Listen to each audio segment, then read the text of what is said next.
Thank you, Minister. Senator Payman. Thank you, President. My question is to the Minister representing the Minister for Immigration, Senator Watt. On my regional tour of WA, I heard time and time again about the challenges facing regional WA when it comes to skills shortages. Businesses are struggling to keep their doors and services open to their communities because they just can't get the staff. Small businesses and industry in the Midwest and Gascoyne regions were consulted for months on the skills they need to get by. The results? Teachers, truck drivers, accountants, manufacturers. Skills that help our regional communities to thrive.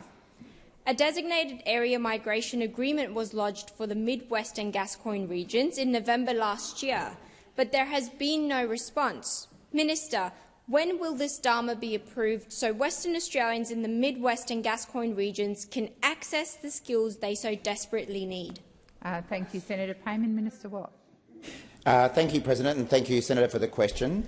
I think everyone understands that there are many parts of regional Australia that are experiencing skill shortages at the moment, particularly as a result of the complete collapse in investment in skills and training that we saw over the last 10 years under the coalition government. I know you don't like being reminded of your record, but it is your record. You can't run away from it. You cut funding for skills and training, and now we're paying the price of it. I'm sorry, but it's true. Now, and I acknowledge that Western Australia is one of the states, including in regional Western Australia, that is seeking more skilled workers. Of course, the government's primary vehicle for dealing with that issue is our investment in fee-free TAFE, because we do want to make sure that Australians do have the skills and training required to take up the jobs that are on offer, whether it be in regional Australia or more broadly.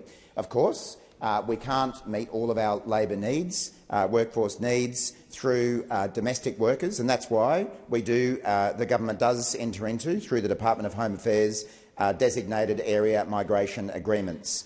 And as I'm sure Senator Payman is aware, the way they operate is they're a formal agreement between the Department of Home Affairs and a regional, state or territory authority. They provide more access to more overseas workers than the standard skilled migration programs, and I am aware that there are particular regions in the country that do seek access to more overseas workers than the standard skilled migration programs.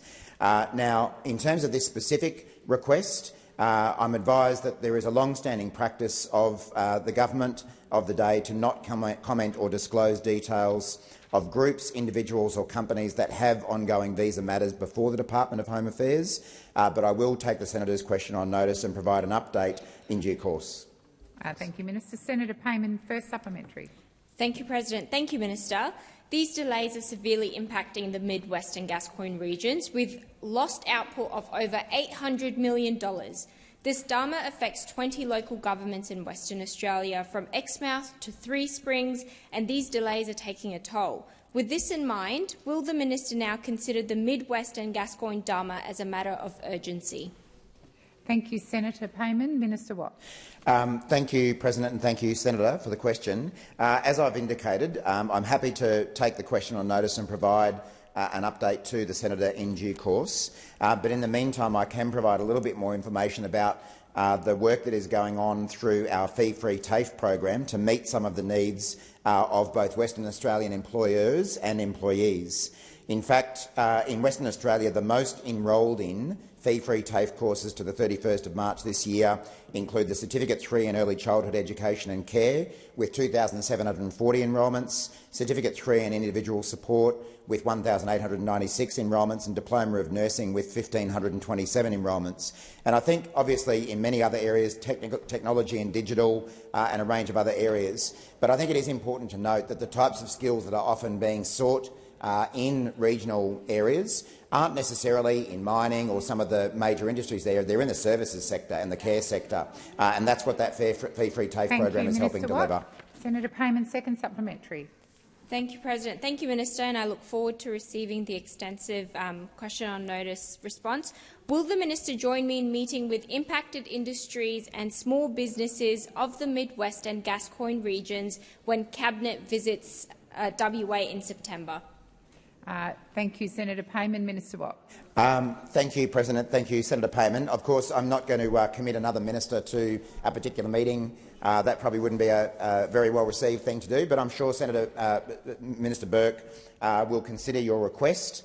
I know that he's very deeply engaged in his portfolio since taking it on a couple of weeks ago, and I know, like all of us, all of the Cabinet and all of the Ministry, he's very much looking forward to going to Western Australia, a state that we know expressed a lot of support for the Labor government at the last federal election, and that we have maintained regular contact with, either because we live there in some cases or because we visit there regularly. So I'm sure Minister Burke, like all of us, will be very keen to be at that Cabinet meeting, and I'm sure he'll take up your request and consider